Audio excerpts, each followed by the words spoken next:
Good evening sa inyong lahat mga lods, sa lahat ng ating mga kapatiknisyan at sa lahat ng ating mga kapwa vlogger at sa lahat ng ating mga subscriber. So ito na naman yung ating i-repair sa ngayon, yung cellphone na Oppo So yung kanyang A12. problema ay recovery mode yung lumalabas sa kanyang screen. Ayan.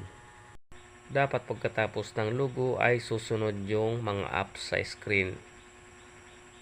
Ayan. Pero yung kanyang screen ay recovery mode pa rin yung lumabas. So kapag hindi nyo to alam mga lods ay mahihirapan kayong mag-trouble nito. So ngayon mga lods ay ituturo ko sa inyo kung ano ang naging trouble nito at kung paano ito ayusin. Ayan mga lods, yung una natin gagawin ay bubuksan na natin yung lalagyan ng SIM card para matanggal natin yung back cover.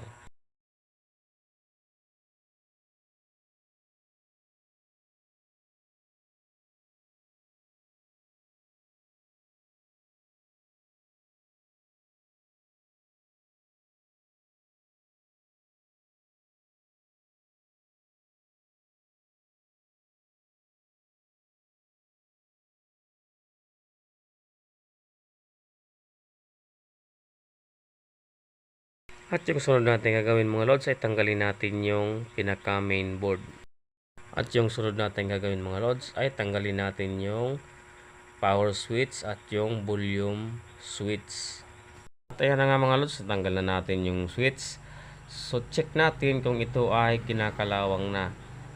Ayan na nga mga lods, ay kinalawang na nga yung kanyang switch, yung volume switch at yung kanyang power switch. So mayroon ako ditong bagong switch, volume switch, kaya lang hindi siya sakto sa ating nire-repair na cellphone. Kaya ang gagawin ko dyan mga lods ay tatanggalin ko yung pinaka switch at ililipat ko dyan sa ating nire-repair na cellphone.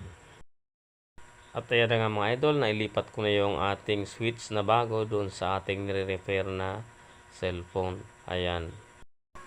Ayan mga lods, balik na natin yung switch, yung volume switch. Tapos itest na natin kung normal na yung kanyang logo, kung lumabas na yung kanyang mga apps. Ayan, at ilagay na rin natin yung kanyang board.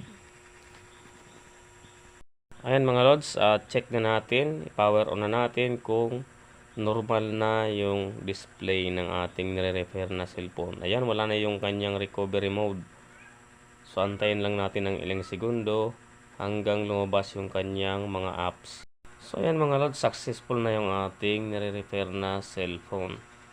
Ayan mga lods, sana mayroon kayong natutunan kahit kaunti sa aking na-share na video. Ayan, hanggang dito na lang yung aking maiksing video. Maraming salamat and thanks for watching.